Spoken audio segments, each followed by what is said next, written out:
ವಿದ್ಯಾರ್ಥಿಗಳೇ, ಇಂದಿನ ತರಗತಿಯಲ್ಲಿ ನಾವು ಡಿಮೆರಿಟ್ಸ್ ಆಫ್ ಡೆಮಾಕ್ರಸಿ, ಪ್ರಜಾಪ್ರಭುತ್ವದ ದೋಷಗಳ ಬಗ್ಗೆ, ಪ್ರಜಾಪ್ರಭುತ್ವದ ಅವಗುಣಗಳ ಬಗ್ಗೆ ತಿಳಿದುಕೊಳ್ಳೋಣ. ವಿದ್ಯಾರ್ಥಿಗಳೇ, ಪ್ರಜಾಪ್ರಭುತ್ವವು ಉತ್ತಮ ಗುಣಗಳನ್ನು ಪಡೆದಿದೆ. ಪ್ರಜಾಪ್ರಭುತ್ವವು ಯಶಸ್ವಿ ಪದ್ಧತಿಯ ಸರ್ಕಾರ. ಪ್ರಜಾಪ್ರಭುತ್ವವು ಇಡೀ ವಿಶ್ವದಲ್ಲಿಯೇ ಹೊಗಳಿದಂತಹ ವ್ಯವಸ್ಥೆ. ಪ್ರಜಾಪ್ರಭುತ್ವವನ್ನು ಇಡೀ ವಿಶ್ವದ ಇತರ ರಾಷ್ಟ್ರಗಳು ಕೂಡ ಇಂದು ಅಳವಡಿಸಿಕೊಂಡಿರೋದನ್ನು ನಾವು ಕಾಣಬಹುದಾಗಿದೆ. ಪ್ರಜಾಪ್ರಭುತ್ವವು ಉತ್ತಮ ವ್ಯಕ್ತಿತ್ವವನ್ನು, ಉತ್ತಮ ಸಮಾಜವನ್ನು ನಿರ್ಮಾಣ ಮಾಡುವಲ್ಲಿ ಬಹಳ ಗುರುತರವಾದಂಥ ಪಾತ್ರವನ್ನು ನಿರ್ವಹಿಸ್ತಾ ಇದೆ. ಪ್ರಜಾಪ್ರಭುತ್ವವು ಉತ್ತಮ ನಾಗರಿಕರನ್ನಾಗಿ ಪರಿವರ್ತಿಸಲು, ಶಿಸ್ತಿನ ಸಿಪಾಯಿಗಳನ್ನಾಗಿ ಪರಿವರ್ತಿಸಲು, ಸುಭದ್ರವಾದಂಥ ದೇಶವನ್ನು ನಿರ್ಮಾಣ ಮಾಡುವಲ್ಲಿ ಪ್ರಜಾಪ್ರಭುತ್ವ ಯಶಸ್ವಿಯಾಗುತ್ತಿದೆ. ಸಹಕಾರ, ಸಹಬಾಳ್ವೆ, ಶಾಂತಿ, ಪ್ರೀತಿ ಜನರಲ್ಲಿ ತರಲು ಪ್ರಯತ್ನಿಸುತ್ತಿದೆ. ಪ್ರಜಾಪ್ರಭುತ್ವದ ಯಶಸ್ವಿ ಆ ದೇಶದ ಜನರಲ್ಲಿಯೇ ಅವಲಂಬಿಸಿರುವುದರಿಂದ ಎಲ್ಲರಿಗೂ ಕೂಡ ಮೌಲ್ಯಯುತವಾದಂಥ ಶಿಕ್ಷಣವನ್ನು ನೀಡುವಂಥ ಬಯಕೆಯನ್ನು ಹೊಂದಿದೆ. ಆಗ ಮಾತ್ರ ಜನರು ಉತ್ತಮ ಪ್ರತಿನಿಧಿಗಳನ್ನು ಆಯ್ಕೆ ಮಾಡಲು ಸಾಧ್ಯ ಎಂಬ ಆಶಯವನ್ನು ಪ್ರಜಾಪ್ರಭುತ್ವವು ಹೊಂದಿದೆ. ಪ್ರಜಾಪ್ರಭುತ್ವ ಪದ್ಧತಿಯ ಸರ್ಕಾರವು ಉತ್ತಮವಾದಂತಹ ವಿಧಾನವಾಗಿದೆ ಎಂಬುದಾಗಿ ಸಹ ನಾವು ಹೇಳಬಹುದಾಗಿದೆ. ಪ್ರಜಾಪ್ರಭುತ್ವವು ಜನತೆಯ ಕಲ್ಯಾಣವನ್ನು, ಜನತಾ ಗುರಿಯನ್ನು, ಸಾರ್ವಭೌಮತ್ವವನ್ನು ಎತ್ತಿ ಹಿಡಿಯೋದ್ರ ಮೂಲಕ ಸುಖಿ ರಾಜ್ಯ ಅಥವಾ ಕಲ್ಯಾಣ ರಾಜ್ಯ ನಿರ್ಮಾಣ ಮಾಡುವಲ್ಲಿ ಪ್ರಮುಖವಾದಂಥ ಪಾತ್ರವನ್ನು ವಹಿಸುತ್ತೆ ಎಂಬುದಾಗಿ ಈಗಾಗಲೇ ನಾವು ಅಧ್ಯಯನವನ್ನು, ಪ್ರಜಾಪ್ರಭುತ್ವಕ್ಕಿಂತ ಮತ್ತೊಂದು ಉತ್ತಮ ಬಗೆಯ ಸರ್ಕಾರ ಮತ್ತೊಂದಿಲ್ಲ ಎಂಬ ಹೆಗ್ಗಳಿಕೆಯನ್ನು ಕೂಡ ಪ್ರಜಾಪ್ರಭುತ್ವ ಪಡೆದಿದೆ. ಆದರೆ ಪ್ರಜಾಪ್ರಭುತ್ವ ಸರ್ಕಾರ ಪದ್ಧತಿಯು ಕೂಡ ಕೆಲವೊಂದು ಗುಣಗಳಂತೆ ದೋಷಗಳನ್ನೂ ಕೂಡ ಹೊಂದಿದೆ ಎಂಬುದಾಗಿ ಸಹ ನಾವು ನೋಡ್ಬೋದಾಗಿದೆ. ಹಾಗಾಗಿ ವಿದ್ಯಾರ್ಥಿಗಳೇ, ಈ ಒಂದು ತರಗತಿಯಲ್ಲಿ ನಾವು ಪ್ರಜಾಪ್ರಭುತ್ವಕ್ಕಿರುವಂತಹ ದೋಷಗಳ ಬಗ್ಗೆ, ಅವಗುಣಗಳ ಬಗ್ಗೆ, ಟೀಕೆಗಳ ಬಗ್ಗೆ ನಾವು ಒಂದೊಂದಾಗಿ ಚರ್ಚೆಯನ್ನು ಮಾಡ್ತಾ ಹೋಗೋಣ. ಮೊದಲನೇದಾಗಿ ಹೇಳೋದಾದರೆ, democracy is ineffective unless voters educate themselves on governing decisions ಎಂಬುದಾಗಿ ಸಹ ಕರಿತೀವಿ. A democracy allows an individual to cast a vote either directly or through a performed representative on the issues that the government must manage. There is no direction as to how voters approach this responsibility. Although some people will educate themselves on each issue to offer an experienced opinion, there is no requirement to go through all of his work. Someone can turn in a ballot that is a straight party ticket with no consideration of the individual views or needs ಎಂಬುದಾಗಿ ಸಹ ಹೇಳ್ತೀವಿ.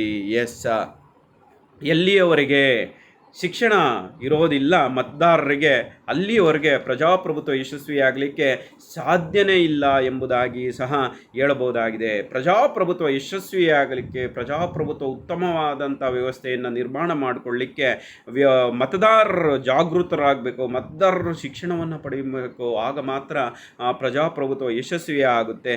ಎಲ್ಲಿಯವರೆಗೆ ಅಜ್ಞಾನ, ಎಲ್ಲಿಯವರೆಗೆ ನಮ್ಮಲ್ಲಿ ಸುಭದ್ರವಾದಂಥ ಸರ್ಕಾರವನ್ನು ಆಯ್ಕೆ ಮಾಡಿಕೊಳ್ಳುವಲ್ಲಿ ನಾವು ವಿಫಲರಾಗ್ತೀವಿ, ಅಲ್ಲಿವರೆಗೆ ಅಭದ್ರವಾದಂತಹ ಸರ್ಕಾರವನ್ನು ಆಯ್ಕೆ ಮಾಡಿಕೊಳ್ಳಿಕ್ಕೆ, ಅಭ್ರಷ್ಟರನ್ನು ಆಯ್ಕೆ ಮಾಡಿಕೊಳ್ಳಿಕ್ಕೆ, ಮೋಸ ತಂತ್ರ ಕುತಂತ್ರವನ್ನು ಹೊಂದಿದಂತಹ ಪ್ರಜಾಪ್ರತಿನಿಧಿಗಳನ್ನು ಆಯ್ಕೆ ಮಾಡಿಕೊಳ್ಳಿಕ್ಕೆ ಇದು ಅವಕಾಶವನ್ನು ಮಾಡಿಕೊಡುತ್ತೆ. ಹಾಗಾಗಿ ಇದು ಪ್ರಜಾಪ್ರಭುತ್ವದಲ್ಲಿ ವಿಫಲತೆಯನ್ನು ಕಾಣಬಹುದಾಗಿದೆ. ಎಲ್ಲರಿಗೂ ಶಿಕ್ಷಣ ನೀಡುವಂಥದ್ದು ಅಸಾಧ್ಯವಾದದ್ದು ಎಂಬ ಒಂದು ಟೀಕೆಗೆ ಇದು ಗುರಿಯಾಗಿದೆ. ಪ್ರಜಾಪ್ರಭುತ್ವದಲ್ಲಿ ಪ್ರಜೆಗಳೆಲ್ಲರೂ ಉತ್ತಮ ರಾಜಕೀಯ ಶಿಕ್ಷಣವನ್ನು ಪಡೆಯಲಿಕ್ಕೆ ಸಾಧ್ಯ ಇಲ್ಲ. ಪ್ರಜೆಗಳೆಲ್ಲರನ್ನ ಸುಲಭವಾಗಿ ಪ್ರಜಾಪ್ರತಿನಿಧಿಗಳು ಹಣದ ಮೂಲಕ, ಕೆಲವೊಂದು ಐಷಾರಾಮಿ ಬೇಡಿಕೆಗಳ ಮೂಲಕ ಅವರನ್ನು ಮತ ಸೆಳೆಯೋದ್ರ ಮೂಲಕ, ಆಯ್ಕೆ ಮಾಡೋದ್ರ ಮೂಲಕ ಮುಂದಿನ ಸುಭದ್ರ ಸರ್ಕಾರವನ್ನು ರಚಿಸಲಿಕ್ಕೆ ಪ್ರಜಾಪ್ರಭುತ್ವ ಬಹಳ ಕಷ್ಟದಾಯಕವಾದದ್ದು ಎಂಬುದಾಗಿ ಸಹ ನಾವು ನೋಡಬಹುದಾಗಿದೆ. ಎರಡನೇ ಒಂದು ದೋಷವನ್ನು ನಾವು ನೋಡೋದಾದರೆ, the structure of democracy depends upon the will of the majority ಎಂಬುದಾಗಿ ಸಹ ನಾವು ಹೇಳ್ಬೋದು. History has taught us that the will of the majority is not always the ethical or moral position that one should take ಎಂಬುದಾಗಿ ಸಹ ಹೇಳ್ತೀವಿ. We have dealt with issues like slavery, discrimination and gender inequality in the past because the perspective of those with the most voters says that society society deserves to have those elements. If someone finds themselves outside of the will of the majority more often than not, then it will feel like their vote does not really count for something ಎಂಬುದಾಗಿ ಸಹ ನಾವು ಹೇಳಬಹುದಾಗಿದೆ. Will of the majority, ಪ್ರತಿಯೊಬ್ಬ ವ್ಯಕ್ತಿಯ ಒಂದು ಆಳ ಆಯ್ಕೆಯ ಮೇಲೆ ಪ್ರಜಾಪ್ರಭುತ್ವ ರಚನೆ ಆಗೋದ್ರಿಂದ ಏನು ಮಾಡ್ಬೋದಾಗಿದೆ ಅಂದರೆ ಇದು ಗುಲಾಮಗಿರಿತ್ವಕ್ಕೆ ಅವಕಾಶ ಮಾಡಿಕೊಡುತ್ತೆ, ಅಸಮಾನತೆಗೆ ಅವಕಾಶ ಮಾಡಿಕೊಡುತ್ತೆ. ಸುಲಭವಾಗಿ ಏನು ಮಾಡ್ಬೋದು, ಮತದಾರರನ್ನು ಬೇರೆಡೆಗೆ ಸೆಳೆಯೋದ್ರ ಮೂಲಕ ಅವರ ಗಮನವನ್ನು ಅದಕ್ಷ ಸರ್ಕಾರಕ್ಕೆ ಇದು ಅವಕಾಶ ಮಾಡುತ್ತೆ, ಭ್ರಷ್ಟ ಸರ್ಕಾರಕ್ಕೆ ಅವಕಾಶ ಮಾಡಿಕೊಡುತ್ತೆ, ಬೇರೆ ರೀತಿಯಾದಂಥ ಅಕ್ರಮಗಳಿಗೆ ಎಡೆ ಮಾಡಿಕೊಡುತ್ತೆ ಎಂಬುದಾಗಿ ಸಹ ನಾವು ಪ್ರಜಾಪ್ರಭುತ್ವವನ್ನು ಕಾಣಬಹುದಾಗಿದೆ. ಮೂರನೆಯ ಪ್ರಮುಖವಾದಂಥ ಒಂದು ಲಕ್ಷಣವನ್ನು ನಾವು ನೋಡೋದಾದರೆ, the cost of democracy is something that many people do not realise exists. Democracy is one of the least cost efficient forms of governing that exists today. The time and currency resource that are necessary to conduct an election can cost billions of dollars ಎಂಬುದಾಗಿ ಸಹ. Even a local election for city council ಇರ್ಬೋದು, mayor elections ಇರ್ಬೋದು, or a school board cannot 6 figures. The presidential elections every 4 years in the United States are measured in the billions. Although it's useful to have people have power in their voice, their taxes are what are used to create that opportunity. Yes, ಪ್ರಜಾಪ್ರಭುತ್ವದ ಮುಖ್ಯ ದೋಷ ಅಂತ ಹೇಳೋದಾದರೆ, ಪ್ರಜಾಪ್ರಭುತ್ವದಲ್ಲಿ ಚುನಾವಣೆಗಳಿಗೋಸ್ಕರ million ಗಟ್ಟಲೆ ಹಣವನ್ನು ಖರ್ಚು ಮಾಡಲಾಗುತ್ತಿದೆ. ಪ್ರತಿಯೊಂದು ರಾಜಕೀಯ ಪಕ್ಷ, ಪ್ರತಿಯೊಬ್ಬ ವ್ಯಕ್ತಿ, ಪ್ರತಿಯೊಬ್ಬ ಪ್ರಜಾಪ್ರತಿನಿಧಿ ತಾನು ಹೇಗಾದರೂ ಮಾಡಿ ಚುನಾವಣೆಯಲ್ಲಿ ಗೆಲ್ಲಲೇಬೇಕು ಎಂಬಂತಹ ಒಂದು ಆಟವನ್ನು ಹೊಂದೋದ್ರ ಮೂಲಕ ಬಿಲಿಯನ್ ಗಟ್ಟಲೆ ಹಣವನ್ನು ಚೆಲ್ಲೋದ್ರ ಮೂಲಕ ಚುನಾವಣೆಯಲ್ಲಿ ಅಕ್ರಮವಾಗಿ ಏನು ಮಾಡಲಾಗುತ್ತೆ, ಮತದಾರರನ್ನು ಸುಲಭವಾಗಿ ಮರಳು ಮಾಡೋದ್ರ ಮೂಲಕ, ಆತನನ್ನು ಪ್ರೀತಿಯ ವಿಶ್ವಾಸವನ್ನು ಪರಿಗಣಿಸೋದ್ರ ಮೂಲಕ, ಬೇರೆ ಬೇರೆ ಅನೈತಿಕ ಚಟುವಟಿಕೆಗಳ ಮೂಲಕ ಏನು ಮಾಡಲಾಗುತ್ತೆ, ಚುನಾವಣೆಯನ್ನು ಮಾಡೋದ್ರ ಮೂಲಕ ಇವರು ಕಟ್ಟಿದಂಥ ತೆರಿಗೆಗಳಲ್ಲಿಯೇ, ಇವರು ಕಟ್ಟಿದಂತಹ ಹಣ ಪಾವತಿಗಳಲ್ಲಿ ಏನು ಮಾಡಲಾಗುತ್ತೆ, ಚುನಾವಣೆಗಳನ್ನು ನಡೆಸಲಾಗುತ್ತೆ. ಆದ್ದರಿಂದ ಇದೊಂದು ಚುನಾವಣಾ ಪ್ರಜಾಪ್ರಭುತ್ವ ಅನ್ನೋದು ಅತಿ ದುಬಾರಿಯಾದದ್ದು, ಅತಿ ಸಮಯದ ಕೊರತೆ, ಸಮಯದವನ್ನು ಭಾಳಷ್ಟು ಸಮಯವನ್ನು ಹಾಳು ಮಾಡುತ್ತೆ ಪ್ರಜಾಪ್ರಭುತ್ವ ಸರ್ಕಾರ. ಇದು ಕೆಟ್ಟ ಸರ್ಕಾರ ಪದ್ಧತಿ. ಚುನಾವಣೆಯಲ್ಲಿ ಹಣವನ್ನು ಹಂಚಲಿಕ್ಕೆ, ಬೇರೆ ಬೇರೆ ರೀತಿಯಲ್ಲಿ ಪ್ರಜೆಗಳನ್ನು ಮರಳು ಮಾಡಲಿಕ್ಕೆ ಒಂದು ದಾರಿಯನ್ನು ಮಾಡಿಕೊಡುತ್ತೆ. ಇದೊಂದು ಕೆಟ್ಟ ಸರ್ಕಾರ. ಪ್ರಜೆಗಳೆಲ್ಲ ರಾಜಕೀಯ ಶಿಕ್ಷಣವನ್ನು ಪಡೆಯಲಿಕ್ಕೆ ಇದರಲ್ಲಿ ಸಾಧ್ಯ ಇಲ್ಲ ಎಂಬಂಥ ಧೋರಣೆಯನ್ನು ಪ್ರಜಾಪ್ರಭುತ್ವವು ಹೊಂದಿದೆ ಎಂಬುದಾಗಿ ಸಹ ನಾವು ಹೇಳ್ಬೋದಾಗಿದೆ. ನಾಲ್ಕನೆಯ ದೋಷ ಅಂತ ನೋಡೋದಾದರೆ, democracy requires more time to implement changes ಎಂಬುದಾಗಿ ಸಹ ಕರೆಯಬಹುದಾಗಿದೆ. Centralised government structures can make declarations on rules, regulations or responses that are not always possible in a democratic structure. Voting requests time to review the information provided by each election. That means process slow down to the point where it can take several years.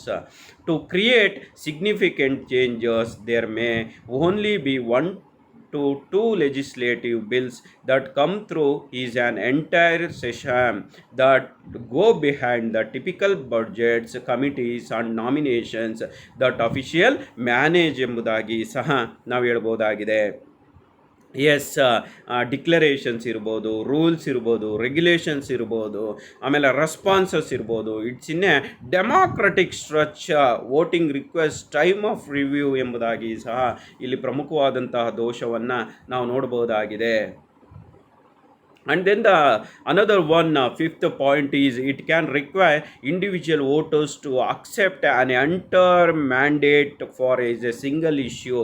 Conservatives in the United States would argue that it is challenging to vote for the average Democratic because of their views on abortion. Liberals would make the same point when discussing plus rights. Unless there is a direct democracy structure in place, voters must accept an entire manifesto to vote on the issues which were critical to their needs. Instead of having candidate who truly represents him. They must pick a platform which is the closest to their stance. It is the most defect of the democracy. And another one is money power. ನಾವು ಹೇಳೋದಾದರೆ ಇವತ್ತು ಹಣದ ಶಕ್ತಿ, ಹಣದ ಪ್ರಭಾವದಿಂದಾಗಿ ಸುಲಭವಾಗಿ ಪ್ರಜಾಪ್ರತಿನಿಧಿಗಳು ಜನರನ್ನು ಮೋಸ ಮಾಡೋದ್ರ ಮೂಲಕ, ಜನರನ್ನು ಮರಳುಗೊಳಿಸೋದ್ರ ಮೂಲಕ ಈಸಿಯಾಗಿ ಏನು ಮಾಡ್ತಾ ಇದ್ದಾರೆ, ಚುನಾವಣೆಯಲ್ಲಿ ಗೆಲ್ಲೋದ್ರ ಮೂಲಕ ಅದಕ್ಷವಾದಂಥ ಸರ್ಕಾರವನ್ನು, ಭ್ರಷ್ಟ ಸರ್ಕಾರವನ್ನು, ತಾವು ಚುನಾವಣೆಯಲ್ಲಿ ಖರ್ಚು ಮಾಡಿದಂತಹ ಹಣದ 100, 200 ಪಟ್ಟು, 300 ಪಟ್ಟು ಹಣವನ್ನು ಮಾಡುವ ನಿಟ್ಟಿನಲ್ಲಿ ಭ್ರಷ್ಟ ಅಧಿಕಾರಿಗಳು, ಭ್ರಷ್ಟ ರಾಜಕಾರಣಿಗಳು, ಭ್ರಷ್ಟ ವ್ಯಕ್ತಿಗಳು ಆಯ್ಕೆ ಮಾಡೋದ್ರ ಮೂಲಕ ಪ್ರಜಾಪ್ರಭುತ್ವವನ್ನು ನಿರ್ನಾಮ ಮಾಡ್ತಾ ಇದ್ದಾರೆ. ಈ ನಿಟ್ಟಿನಲ್ಲಿ ಜನತೆಗಳು ಎಚ್ಚೆತ್ತುಕೊಳ್ಬೇಕು. ಎಚ್ಚೆತ್ತುಕೊಳ್ಳದಿದ್ದರೆ ಪ್ರಜಾಪ್ರಭುತ್ವ ಅಧೋಗತಿಗೆ ಇಳಿಯುವಲ್ಲಿ ಯಾವುದೇ ಸಂದೇಹವಿಲ್ಲ. ಇವತ್ತು ತೋಳ್ಬಲ ಮತ್ತು ಹಣಬಲದಿಂದಾಗಿ ಇಡೀ ಪ್ರಜಾಪ್ರಭುತ್ವ ವ್ಯವಸ್ಥೆಯ ನಾಶ ಆಗಿದೆ ಎಂಬುದಾಗಿ ಸಹ ನಾವು ಹೇಳ್ಬೋದಾಗಿದೆ. ನೆಕ್ಸ್ಟ್, ಇನ್ಎಫಿಷಿಯನ್ಸಿ ಎಂದು ಕರೆಯುತ್ತೇವೆ. ಅದಕ್ಷತೆ ಪ್ರಮುಖವಾದದ್ದು. ಅದಕ್ಷತೆ, ಇನ್ಎಫಿಷಿಯನ್ಸಿ, ಅಸಮರ್ಥತೆ ಎಂಬುದಾಗಿ ಸಹ ಕರಿತೀವಿ.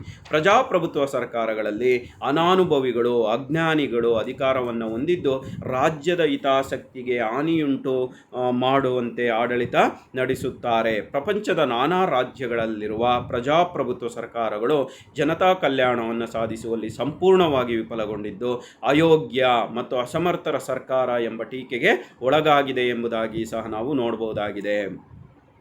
ನೆಕ್ಸ್ಟ್, ಪಾರ್ಟಿ ಸಿಸ್ಟಮ್ ಎಂಬುದಾಗಿ ಸಹ ಕರೆಯುತ್ತೇವೆ.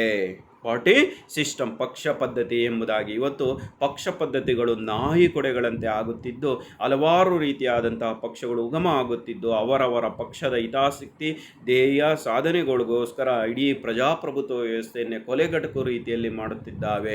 ಪಕ್ಷಗಳ ಒಂದು ರಾಜಕೀಯ ಲಾಭ, ಸ್ವಾರ್ಥ, ದುರಾಸೆ, ಮೋಹ, ಅಧಿಕಾರದಾಹದಿಂದ ಪ್ರಜಾಪ್ರಭುತ್ವ ವ್ಯವಸ್ಥೆಯನ್ನು ಅಧೋಗತಿಯಲ್ಲಿ ನೂಕುವಂತಹ ಪ್ರಜಾಪ್ರತಿನಿಧಿಗಳಿರುವವರಿಗೂ ದೇಶದ ಇಂತಹ ಭದ್ರ ಸರ್ಕಾರಗಳು ಯಶಸ್ವಿಯಾಗೋದಕ್ಕೆ ಪ್ರಮುಖವಾದಂತಹ ಕಾರಣ ಆಗಿದೆ ಎಂಬುದಾಗಿ ಸಹ ನಾವು ಹೇಳ್ಬೋದು. ಡಿಕ್ಟೇಟರ್ಶಿಪ್ ಆಫ್ ದ ಮೆಜಾರಿಟಿ ಎಂಬುದಾಗಿ ಸಹ ನಾವು ಹೇಳ್ಬೋದು. ಡಿಕ್ಟೇಟರ್ಶಿಪ್ ಆಫ್ ದ ಮೆಜಾರಿಟಿ ಇವತ್ತೇನಾಗಿದೆ, ಮೆಜಾರಿಟಿ ಅನ್ನುವಂಥದ್ದು ಡಿಕ್ಟೇಟರ್ಶಿಪ್ ಆಫ್ ದ ಮೆಜಾರಿಟಿ ಭಾಳಷ್ಟು ಮೆಜಾರಿಟಿಯಲ್ಲಿ ಏನಾಗ್ತಿದೆ, ನಮ್ಮನ್ನು ಆಳ್ವಿಕೆ ಮಾಡುವಂತಹ ವ್ಯವಸ್ಥೆಯನ್ನು ಉಂಟು ಮಾಡುತ್ತಿದ್ದು ಇದು ಪ್ರಜಾಪ್ರಭುತ್ವದ ಮುಖ್ಯ ದೋಷವಾಗಿದೆ ಎಂಬುದಾಗಿ ಸಹ ನಾವು ಹೇಳ್ಬೋದು. ಸ್ಲೋನೆಸ್ ಎಂಬುದಾಗಿ ಸಹ ಕರಿತೀವಿ. ಮಂದಗತಿಯಾದವ ಜಡತ್ವ ಸರ್ಕಾರ. ಪ್ರಜಾಪ್ರಭುತ್ವ ಅನ್ನುವಂಥದ್ದು ಮಂದಗತಿ. ಇವತ್ತಿನ ಪರಿಸ್ಥಿತಿ ನೋಡ್ತಾ ಇದ್ದರೆ ಕೋವಿಡ್-19 ಸ್ಥಿತಿಯಲ್ಲಿ ಅಪಾರ ಮಟ್ಟದ ಸಾವು ನೋವುಗಳುಂಟಾಗುತ್ತಿರುವಂಥದ್ದು, ಆಸ್ಪತ್ರೆಗಳಲ್ಲಿ ಬೆಡ್ಗಳು ಸಿಗದೇ ಇರುವಂಥದ್ದು, ಆಕ್ಸಿಜನ್ನ ವ್ಯವಸ್ಥೆ ಇಲ್ಲದೆ ಇರುವಂಥದ್ದು, ಜನತೆ ರೋಡಲ್ಲೇ ಸಾಯುತ್ತಿರುವಂಥ ವ್ಯವಸ್ಥೆ ಇರಬಹುದು. ಜನತೆ ಸತ್ತ ನಂತರವೂ ಕೂಡ ಅದಕ್ಕೆ ಯಾವುದೇ ರೀತಿಯಾದಂಥ ಧೋರಣೆಯನ್ನು ತಾಳದೇ ಇರುವಂಥ ಸರ್ಕಾರವನ್ನು ನೋಡ್ತಾ ಇದ್ದರೆ ಜಡತ್ವ ಸರ್ಕಾರಕ್ಕೆ ಇದಕ್ಕಿಂತ ಉತ್ತಮವಾದಂಥ ಉದಾಹರಣೆ ಮತ್ತೊಂದು ಇಲ್ಲ ಎಂಬುದಾಗಿ ಸಹ ನಾವು ಹೇಳ್ಬೋದು. ಪ್ರಜಾಪ್ರಭುತ್ವದಲ್ಲಿ ಕೆಲಸ ಕಾರ್ಯಗಳು ಬಹಳ ಮಂದಗತಿಯಿಂದ ಸಾಗುತ್ತವೆ ಹಾಗೂ ಸರ್ಕಾರವು ಚುರುಕಾಗಿರುತ್ತದೆ, ಜಡತ್ವದಿಂದ ಕೂಡಿರುತ್ತೆ. ಯಾಕೆಂದರೆ ಯಾವುದೇ ವಿಷಯಕ್ಕೆ ಸಂಬಂಧಿಸಿದ ಮಸೂದೆಯನ್ನು ಶಾಸನಸಭೆಯಲ್ಲಿ ಮಂಡಿಸಿ ಎರಡು ಸದನಗಳಲ್ಲಿ ಚರ್ಚೆಗೆ ಒಳಪಡಿಸಿ ಏನು ಮಾಡಬೇಕಾಗುತ್ತೆ, ಟೀಕೆ ಟಿಪ್ಪಣಿಗಳನ್ನು ಗಮನಿಸಿ ಸುದೀರ್ಘ ಆಲೋಚನೆಯ ನಂತರ ತೀರ್ಮಾನಗಳನ್ನು ತೆಗೆದುಕೊಳ್ಳಲಾಗುತ್ತೆ ಎಂಬುದಾಗಿ ಸಹ ಹೇಳ್ಬೋದು. ಅವರು ಸಿದ್ಧಪಡಿಸಿದ ಯೋಜನೆಗಳನ್ನು ಕಾರ್ಯರೂಪಕ್ಕೆ ತರಲು ಬಹಳ ಸಮಯ ಬೇಕಾಗುತ್ತದೆ. ಆದುದರಿಂದ ಅದನ್ನು ಮಂದಗತಿಯ ಅಥವಾ ಜಡತ್ವದಿಂದ ಕೂಡಿದ ಸರ್ಕಾರ ಎಂಬುದಾಗಿ ಸಹ ನಾವು ಹೇಳಬಹುದಾಗಿದೆ. Next, costly government and expensive government ಎಂಬುದಾಗಿ ಸಹ ಕರಿತೀವಿ. ಅಧಿಕ ವೆಚ್ಚದ ಆಡಳಿತ, ಅಧಿಕ ವೆಚ್ಚದ ಸರ್ಕಾರ ಎಂಬುದಾಗಿ ಸಹ ಕರಿತೀವಿ. ಸರ್ಕಾರದ ರಚನೆಯಾಗಿ ನಿಯತಕಾಲಿಕ ಚುನಾವಣೆಗಳು ನಡೆಸಲು ಸಾವಿರಾರು ಕೋಟಿ ರುಗಳಷ್ಟು ಹಣ ಬೇಕಾಗಿದ್ದು ವರ್ಷವಿಡೀ ಒಂದಲ್ಲ ಒಂದು ಸಂಸ್ಥೆಯ ಚುನಾವಣೆಗಳು ನಡೆಯುತ್ತಿರ್ತವೆ. ಗ್ರಾಮ ಪಂಚಾಯಿತಿ ಚುನಾವಣೆಗಳು, ತಾಲೂಕ್ ಪಂಚಾಯಿತಿ ಚುನಾವಣೆಗಳು, ಜಿಲ್ಲಾ ಚುನಾವಣೆಗಳು, ಪೌರಸಭೆ, ಮಹಾಪೌರಸಭೆ, BBMP, ಆಮೇಲೆ councillor, members, MLA, MP elections, ಈ ರೀತಿಯಲ್ಲಿ ನಾನಾ ಎಲೆಕ್ಷನ್ಸು ಕೂಡ ನಡೆಯುತ್ತಿದ್ದು ವರ್ಷವೆಲ್ಲ ಸಾರ್ವಜನಿಕರಿಂದ ತೆರಿಗೆ ರೂಪದಲ್ಲಿ ಸಂಗ್ರಹಿಸಿದ ಹಣವು ನಿಜವಾದ ಫಲಾನುಭವಿಗಳಿಗೆ ನೇರವಾಗಿ ತಲುಪದೆ ಅಧಿಕಾರ ಶ್ರೇಣಿಯ ಆಡಳಿತ ವ್ಯವಸ್ಥೆಯಲ್ಲಿ ದುಂದುವೆಯವಾಗಿ ಸರ್ಕಾರದ ಆಯವ್ಯಯ ಪಟ್ಟಿಯು ಪ್ರತಿ ವರ್ಷವೂ ಕೂಡ ಕೊರತೆಯಿಂದ ಕೂಡಿರುತ್ತದೆ. ಆದುದರಿಂದ ಪ್ರಜಾಪ್ರಭುತ್ವ ಸರ್ಕಾರವು ಅಧಿಕ ವೆಚ್ಚದ ಆಡಳಿತದಿಂದ ಕೂಡಿದೆ ಎಂಬ ಟೀಕೆಗೆ ಒಳಗಾಗಿದೆ ಎಂಬುದಾಗಿ ಸಹ ನಾವು ಹೇಳ್ಬೋದಾಗಿದೆ. ನೆಕ್ಸ್ಟು ಭ್ರಷ್ಟಾಚಾರ. ಭ್ರಷ್ಟಾಚಾರಕ್ಕೆ ಮತ್ತೊಂದು ಉದಾಹರಣೆ ಅಂದರೆ ಪ್ರಜಾಪ್ರಭುತ್ವ ಎಂಬುದಾಗಿ ಸಹ ನಾವು ಹೇಳ್ಬೋದಾಗಿದೆ. ಪ್ರಜಾಪ್ರಭುತ್ವ ಸರ್ಕಾರದ ಅತಿ ದೊಡ್ಡ ದೋಷ ಭ್ರಷ್ಟಾಚಾರ ಎಂಬುದಾಗಿ ಸಹ ಹೇಳ್ಬೋದು. ಆಡಳಿತ ಯಂತ್ರವು ನಿಧಾನವಾಗಿ ಚಲಿಸಲು ಆಮಿಷಗಳನ್ನು ನೀಡೋದಕ್ಕೆ ಪ್ರಮುಖ ಕಾರಣ ಅಂದರೆ ಭ್ರಷ್ಟಾಚಾರ. ಶ್ರೀಮಂತರು ಅಧಿಕಾರಿಗಳಿಗೆ ಲಂಚದ ಆಸೆಗಳನ್ನು ನೀಡಿ ತಮ್ಮ ಕೆಲಸವನ್ನು ಮಾಡಿಕೊಳ್ಳುತ್ತಾರೆ. ಲಂಚದ ಸವಿಯನ್ನು ಅನುಭವಿಸಿದಂಥ ಅಧಿಕಾರಿಗಳು ಏನು ಮಾಡ್ತಾರೆ, ಲಂಚವನ್ನು ಸ್ವೀಕರಿಸದೆ ಕೆಲಸವನ್ನು ಮಾಡಲು ಇಚ್ಛಿಸುವುದಿಲ್ಲ. ಯಾವುದೇ ಪರಿಶ್ರಮವಿಲ್ಲದೆ ಬರುವ ಲಂಚವನ್ನು ತಿರಸ್ಕರಿಸುವ ಅಧಿಕಾರಿಗಳನ್ನು ಕಾಣುವುದು ಅತಿ ವಿರಳ. ಭ್ರಷ್ಟಾಚಾರವು ಕೇವಲ ಅಧಿಕಾರಿಗಳಿಗೆ ಮಾತ್ರ ಸೀಮಿತವಾಗಿದೆ. ಇಂದು ಮಂತ್ರಿಮಂಡಲದ ಹಲವು ಸದಸ್ಯರಲ್ಲಿ, ಹಲವು ಶಾಸಕರಲ್ಲಿ ಯಥೇಚ್ಛವಾಗಿ ಕಾಣುತ್ತಿದೆ. ಕೆಳಗಡೆ ವಿಭಾಗದಿಂದ ಹಿಡಿದು ಮೇಲ್ಮಟ್ಟದ ಹಂತದವರೆಗೂ ಕೂಡ ಎಲ್ಲ ಕಡೆ ಭ್ರಷ್ಟಾಚಾರ ಅನ್ನುವಂಥದ್ದು ವ್ಯಾಪಕವಾಗಿ ಹರಡಿದೆ ಎಂಬುದಾಗಿ ಸಹ ನಾವು ಹೇಳ್ಬೋದು. ರಾಜಕೀಯ ಪಕ್ಷಗಳು ಸಹ ಚುನಾವಣೆಯನ್ನು ಎದುರಿಸಲು ಬೃಹತ್ ಉದ್ದಿಮೆದಾರರಿಂದ ಹಣವನ್ನು ಪಡೆಯುವುದು ಸರ್ವೇ ಸಾಮಾನ್ಯವಾಗಿದೆ ಎಂಬುದಾಗಿ ಸಹ ನಾವು ಹೇಳ್ಬಹುದಾಗಿದೆ.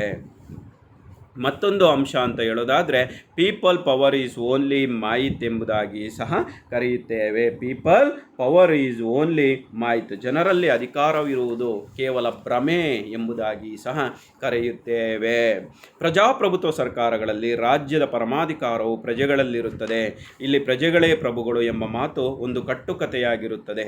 ಅಪ್ರಾಮಾಣಿಕವಾಗಿಯೋ ಅಥವಾ ಹೊಲಸು ರಾಜಕಾರಣದಿಂದಲೋ ಅಧಿಕಾರವನ್ನು ಪಡೆದು ಉನ್ನತ ಮಟ್ಟಕ್ಕೇರದೆ ಕೆಲವು ಜನರು ಇಡೀ ರಾಜ್ಯದ ಇಡೀ ಜನಸಮೂಹವನ್ನೇ ನಿಯಂತ್ರಿಸುತ್ತಾರೆ. ಪ್ರಜಾಪ್ರಭುತ್ವದಲ್ಲಿ ಜನತೆಗೆ ಅಧಿಕಾರವನ್ನು ಕೊಡಲಾಗಿದೆ ಎಂಬ ತೋರಿಕೆಯ ಮಾತುಗಳನ್ನು ಹೇಳುವುದರ ಮೂಲಕ ಜನರನ್ನು ಮೋಸಗೊಳಿಸಲಾಗುತ್ತದೆ. ಹೀಗೆ ಪ್ರಜಾಪ್ರಭುತ್ವ ತತ್ವಗಳ ವೇಷದಲ್ಲಿ ನಿರಂತರವಾದ ದಬ್ಬಾಳಿಕೆಯು ನಡೆಯುತ್ತಿದೆ ಎಂಬುದಾಗಿ ಸಹ ನಾವು ನೋಡಬಹುದಾಗಿದೆ. Next, cannot suit for emergencies ಎಂಬುದಾಗಿ ಸಹ ಹೇಳಬಹುದಾಗಿದೆ. ತುರ್ತು ಪರಿಸ್ಥಿತಿಯ ಸಂದರ್ಭಗಳಲ್ಲಿ ಇದು ಒಳ್ಳೆಯದಲ್ಲ, ಇದು ಉತ್ತಮವಾದುದ್ದಲ್ಲ ಎಂಬುದಾಗಿ ಸಹ ಹೇಳ್ಬೋದಾಗಿದೆ. ತುರ್ತು ಪರಿಸ್ಥಿತಿಗೆ ಇಂತಹ ಸಮಯಗಳು ಕೋವಿಡ್-19 ಇರ್ಬೋದು, ಸುನಾಮಿ ಇರ್ಬೋದು, ಭೀಕರ ಬರಗಾಲ ಇರುವಂಥ ಸಂದರ್ಭಗಳಲ್ಲಿ ಅಷ್ಟು ಬೇಗನೆ ಇವತ್ತು ನೋಡಿ ಜಡ ಬಂದಿದೆಯೇನೋ ಅನಿಸುತ್ತೆ ಸರ್ಕಾರಕ್ಕೆ. ಇವತ್ತು ಸರ್ಕಾರ ಯಾವ ರೀತಿಯಲ್ಲಿ ನಡೀತಾ ಇದೆ ಅಂದರೆ ನಿಧಾನಗತಿಯಲ್ಲಿ, ಆಮೆಗತಿಯಲ್ಲಿ ಸಾಕಷ್ಟು ಸಾವಿರಾರು ಪ್ರಾಣಗಳು ಇವತ್ತು ಕಳೆದುಕೊಳ್ತಾ ಇದ್ದಾವೆ. ಆದರೂ ಕೂಡ ಸರ್ಕಾರ ಏನೂ ಆಗಿಲ್ವೇನೋ ಅನ್ನುವಂಥ ನಿಟ್ಟಿನಲ್ಲಿ ನಡೀತಾ ಇದೆ. ಹಾಗಾಗಿ ಇದು ಎಮರ್ಜೆನ್ಸೀಸ್ ಪವರ್ಸ್ಗೆ, ತುರ್ತು ಪರಿಸ್ಥಿತಿಯ ಸಂದರ್ಭದಲ್ಲಿ ಇಂಥ ಸರ್ಕಾರ, ಕೇಂದ್ರ ಸರ್ಕಾರ ಇರ್ಬೋದು, ರಾಜ್ಯ ಸರ್ಕಾರ ಇರ್ಬೋದು, ಸೂಕ್ತವಾದುದಲ್ಲ, ಪ್ರಜಾಪ್ರಭುತ್ವ ಸೂಕ್ತವಾದುದಲ್ಲ ಎಂಬುದಾಗಿ ಸಹ ಹೇಳಬಹುದಾಗಿದೆ. ಅನ್ಸ್ಟೇಬಲ್ ಗೌರ್ನಮೆಂಟ್ ಎಂಬುದಾಗಿ ಸಹ ಕರಿತೇವೆ. ಅಸ್ಥಿರ ಸರ್ಕಾರ ಎಂಬುದಾಗಿ ಸಹ ಕರಿತೇವೆ. ಅನ್ಸ್ಟೇಬಲ್ ಗೌರ್ನಮೆಂಟ್, ಅಸ್ಥಿರ ಸರ್ಕಾರ. ಬಹುಪಕ್ಷ ಪದ್ಧತಿಯನ್ನು ಹೊಂದಿದ ರಾಷ್ಟ್ರಗಳಲ್ಲಿ ಪ್ರಜಾಪ್ರಭುತ್ವವು ಅಶಕ್ತ ಮತ್ತು ಅಸ್ಥಿರ ಸರ್ಕಾರವೆನಿಸಿಕೊಳ್ಳುತ್ತದೆ.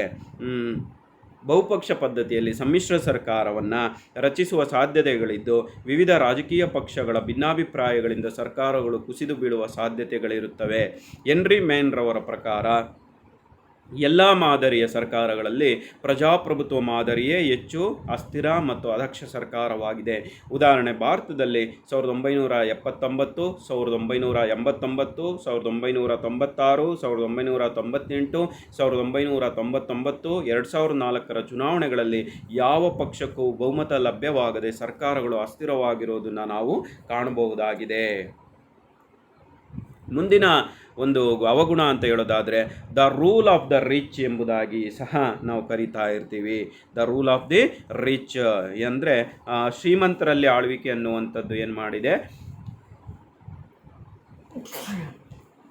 ಇದೆ, ಶ್ರೀಮಂತರ ಆಳ್ವಿಕೆ ಎಂಬುದಕ್ಕೆ ಅವಕಾಶವನ್ನು ಮಾಡಿಕೊಟ್ಟಿದೆ ಎಂಬುದಾಗಿ ಸಹ ನಾವು ಹೇಳ್ಬೋದು.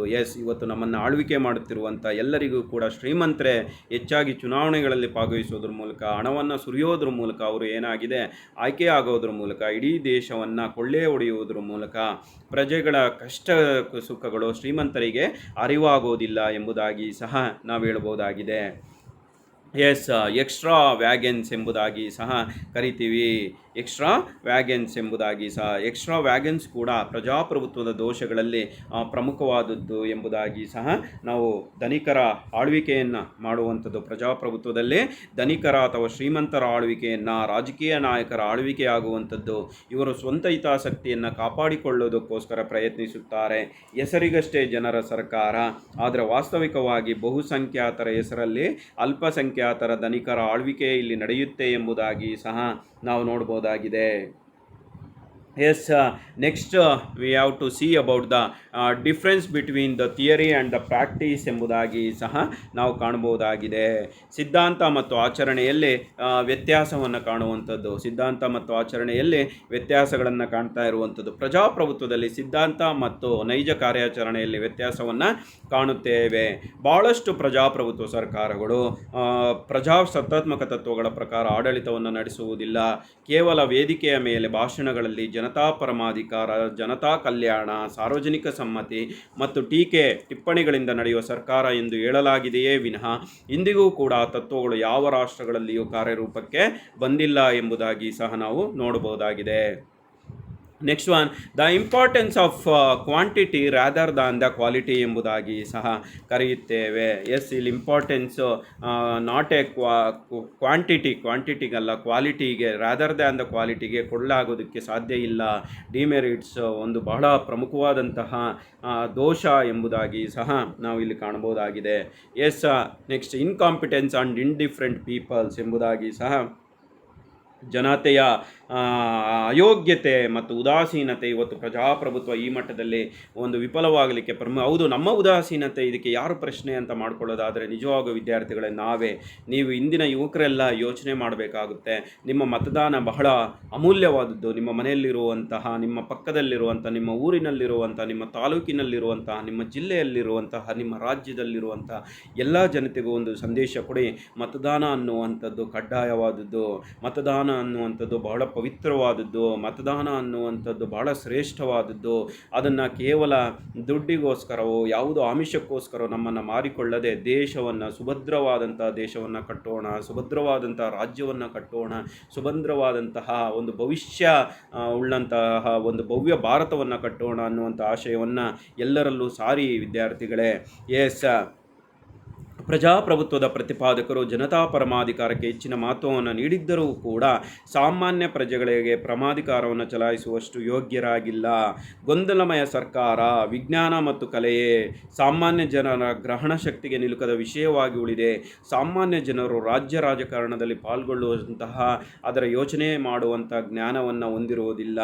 ಜನತೆಯ ಅಯೋಗ್ಯತೆ ಅಯ್ಯೋ ಯಾರೋ ಬರಲಿ, ಯಾರೋ ಹೋಗಲಿ ಬಿಡಪ್ಪ, ಯಾರಿಗೆ ಮತ ಹಾಕಿದ್ರೆ ಏನೋ, ಯಾರು ಬಂದು ಉದ್ಧಾರ ಮಾಡಿದೆ, ಕಾಂಗ್ರೆಸ್ ಅಂತೆ, BJP ಅಂತೆ, JDS ಅಂತೆ, ನಮಗೆ ಯಾಕೆ ಯಾರೋ ಬರಲಿ ಅನ್ನುವಂಥ ಉದಾಸೀನತೆ ಇದೆಯಲ್ಲ, ಇದೇ ನಾವು ಹಾಳು ಮಾಡಲಿಕ್ಕೆ, ನಾವು ಹಾಳಾಗಲಿಕ್ಕೆ, ಪ್ರಜಾಪ್ರಭುತ್ವ ಇವತ್ತು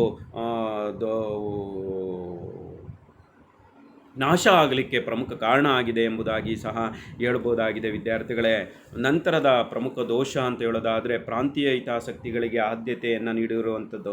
ಪ್ರಜಾಪ್ರಭುತ್ವ ಸರ್ಕಾರದಲ್ಲಿ ಚುನಾಯಿತ ಸದಸ್ಯರು ರಾಷ್ಟ್ರದ ಹಿತಾಸಕ್ತಿಗಳಿಗೆ ಬದಲಾಗಿ ಪ್ರಾಂತೀಯ ಹಿತಾಸಕ್ತಿಯನ್ನು ಕಾಪಾಡಿಕೊಂಡು ಹೋಗುವಲ್ಲಿ ಹೆಚ್ಚು ಆಸಕ್ತಿಯನ್ನು ತೋರಿಸುತ್ತಾರೆ. ಇದು ದೇಶದ ಪ್ರಗತಿಗೆ ಮಾರಕವಾಗಿದೆ. ಇಂಪಾರ್ಟೆನ್ಸ್ ಟು ದ ರೀಜನಲ್ ಎಂಬುದಾಗಿ ಸಹ ನಾವು ಮತ್ತೊಂದು ಅಂಶವನ್ನು ಹೇಳ್ಬೋದು. ಆಮೇಲೆ ಬಹುಸಂಖ್ಯಾತರ ದಬ್ಬಾಳಿಕೆ. ಪ್ರಜಾಪ್ರಭುತ್ವ ಸರ್ಕಾರದಲ್ಲಿ ಬಹುಮತ ಪಡೆದ ಸರ್ಕಾರವನ್ನು ರಚಿಸುವುದರಿಂದ ಅಲ್ಪಮತ ಪಡೆದಂತಹ ಪಕ್ಷದ ಹಿತಾಸಕ್ತಿಯನ್ನು ನಿರ್ಲಕ್ಷಿಸಲಾಗುತ್ತದೆ. ಅತ್ಯಧಿಕ ಬಹುಮತ ಪಡೆದ ಪಕ್ಷವು ಅಧಿಕಾರ ದುರುಪಯೋಗಪಡಿಸಿಕೊಳ್ಳುವ ಸಾಧ್ಯತೆ ಇದೆ. ಆದುದರಿಂದ ಪ್ರಜಾಪ್ರಭುತ್ವದಲ್ಲಿ ನಿರಂಕುಶ ಅಧಿಕಾರವನ್ನು ಚಲಿಸುವ ಸಾಧ್ಯತೆಯನ್ನು ತಳ್ಳಿ ಹಾಕುವಂತಿಲ್ಲ ಎಂಬುದಾಗಿ. ಹಾಗೆ ಮತ್ತೊಂದು ದೋಷವನ್ನು ನೋಡೋದಾದರೆ ಮೌಲ್ಯಗಳ ನಿರ್ಲಕ್ಷ್ಯ. ಪ್ರಜಾಪ್ರಭುತ್ವದಲ್ಲಿ ಭ್ರಷ್ಟಾಚಾರ, ಲಂಚಗುಳಿತನ, ಮೋಸ, ವಂಚನೆ, ಲಂಪಟತನ, ದುರಾಡಳಿತ, ದಬ್ಬಾಳಿಕೆ ಮುಂತಾದ ಅಂಶಗಳು ಪ್ರಚಲಿತವಾಗಿದ್ದು ಇದು ನೈತಿಕತೆಯನ್ನು ಎತ್ತಿ ಹಿಡಿಯಲಾರದು. ಅತಿ ಹೆಚ್ಚಿನ ಮೊತ್ತ ಕೊಟ್ಟು ಮತಗಳನ್ನು ಖರೀದಿಸಲಾಗುತ್ತದೆ. ತತ್ವಾಧಾರಿತ ಆಳ್ವಿಕೆ ಇವುಗಳಿಗೆ ಇರೋದಿಲ್ಲ ಎಂಬುದಾಗಿ ಸಹ ನಾವು ಹೇಳ್ಬೋದಾಗಿದೆ. ಎಸ್, ಪಕ್ಷ ರಾಜಕೀಯ, ಪಾರ್ಟಿ ಪಾಲಿಟಿಕ್ಸ್, ಈಗಾಗಲೇ ನಾವು ನೋಡಿದಂತೆ ಪಾರ್ಟಿ ಪಾಲಿಟಿಕ್ಸ್, ಪ್ರಜಾಪ್ರಭುತ್ವ ಸರ್ಕಾರದಲ್ಲಿ ಧುರೀಣರು ಪಕ್ಷ ರಾಜಕೀಯ ಪರಿಗಣಿಸಿ ರಾಷ್ಟ್ರ ಹಿತಾಸಕ್ತಿಯನ್ನು ನಿರ್ಲಕ್ಷಿಸುತ್ತಾರೆ. ರಾಜಕೀಯ ಪಕ್ಷಗಳು ಸ್ವಾರ್ಥ ಸಾಧನೆಗಾಗಿ ದೇಶದ ಹಿತಾಸಕ್ತಿಯನ್ನು ಕಡೆಗಣಿಸುತ್ತವೆ.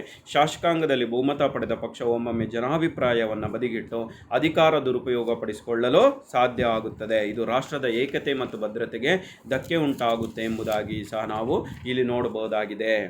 ಮಂದಗತಿಯ ಸರ್ಕಾರ, ಈಗಾಗಲೇ ನೋಡಿದಂಗೆ ಕೋವಿಡ್-19 ಪರಿಸ್ಥಿತಿಯಲ್ಲೂ ಸರ್ಕಾರಕ್ಕೆ ಏನೂ ಆಗಿಲ್ವೇನೋ, ಆ ದೇಶದಲ್ಲಿ ಏನೂ ನಡೆಯುತ್ತಿಲ್ವೇನೋ ಅನ್ನುವಂಥ ನಿಟ್ಟಿನಲ್ಲಿ ಕೇಂದ್ರ ಮತ್ತು ರಾಜ್ಯ ಸರ್ಕಾರಗಳು ನಡೆಯುತ್ತಿರುವಂಥದ್ದು ಕೂಡ ಬಹಳ ದುರ್ದೈವದ ಸಂಗತಿಯಾಗಿದೆ, ಬಹಳ ಶೋಚನೀಯವಾದಂಥ ಸ್ಥಿತಿಯಾಗಿದೆ. ಇದಕ್ಕಿಂತ ಉತ್ತಮ ಉದಾಹರಣೆ ಮತ್ತೊಂದು ಇಲ್ಲ ಎಂಬುದಾಗಿ ಸಹ ನಾವು ಹೇಳ್ಬೋದು. ಪ್ರಾಂತೀಯತೆ, ಪ್ರಜಾಪ್ರಭುತ್ವದ ಮತ್ತೊಂದು ಪ್ರಮುಖ ದೋಷ ಅಂದರೆ ಪ್ರಾಂತೀಯತೆ.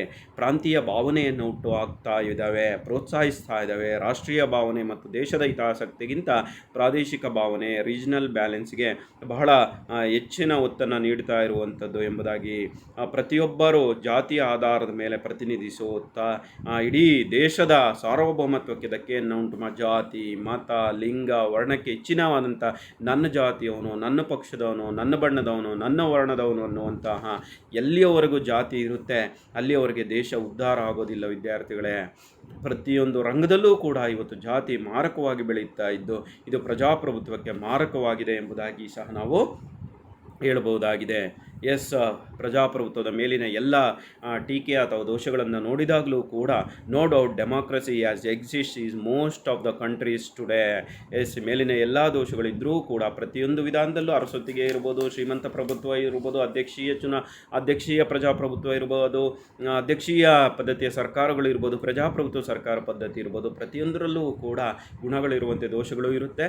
ದೋಷಗಳಿದ್ದರೂ ಕೂಡ no doubt democracy as exist in the most of the countries today. It suffers from various defects, drawbacks and disadvantages. Such shortcomings are inevitable. They can be used to people themselves. No form of government is free from defects. ಯಾವ ಸರ್ಕಾರನೂ ಇಲ್ಲ, ನಿಜ, ಯಾವ ಸರ್ಕಾರವೂ ಕೂಡ ದೋಷಗಳಿಂದ ಮುಕ್ತಿಯಾಗಿಲ್ಲ ಎಂಬುದಾಗಿ. Today democracy is certainly better from government than the any other forms of government. ಹೌದು, ಇದರಲ್ಲಿ ಎರಡನೇ ಮಾತೇ ಇಲ್ಲ ವಿದ್ಯಾರ್ಥಿಗಳೇ. ಯಾವ ಸರ್ಕಾರಕ್ಕಿಂತನೂ ಉತ್ತಮವಾದಂಥ ಸರ್ಕಾರ ಪದ್ಧತಿ ಅಂದರೆ ಅದು ಪ್ರಜಾಪ್ರಭುತ್ವ ಸರ್ಕಾರ ಪದ್ಧತಿ. ಪ್ರಜಾಪ್ರಭುತ್ವದಿಂದಲೇ ಪ್ರಜೆಗಳ ಉದ್ಧಾರ, ವ್ಯಕ್ತಿತ್ವ ವಿಕಾಸನ ಆಗಲಿಕ್ಕೆ, ಮೂಲಭೂತ ಹಕ್ಕುಗಳ ಬೆಳವಣಿಗೆ ಆಗಲಿಕ್ಕೆ, ವ್ಯಕ್ತಿ ತನ್ನ ಕರ್ತವ್ಯಗಳನ್ನು ಅರಿಯಲಿಕ್ಕೆ, ವಯಸ್ಕ ಮತದಾನ ಪದ್ಧತಿ, ನಿರ್ಭೀತ ಸ್ವತಂತ್ರ ಚುನಾವಣೆಗಳನ್ನು ನಡೆಯಲಿಕ್ಕೆ, ವ್ಯಕ್ತಿ ಇವತ್ತು ತನ್ನ ಎಲ್ಲ ಹಕ್ಕುಗಳನ್ನು ಕೇಳಲಿಕ್ಕೆ ಸುಭದ್ರವಾದಂಥ ಸರ್ಕಾರ ಅಂದರೆ ಅದು ಪ್ರಜಾಪ್ರಭುತ್ವ ಪದ್ಧತಿಯ ಮಾತ್ರ ಸರ್ಕಾರ ಎಂಬುದಾಗಿ ಸಹ ಹೇಳಲಿಕ್ಕೆ ಸಾಧ್ಯ ಆಗುತ್ತೆ.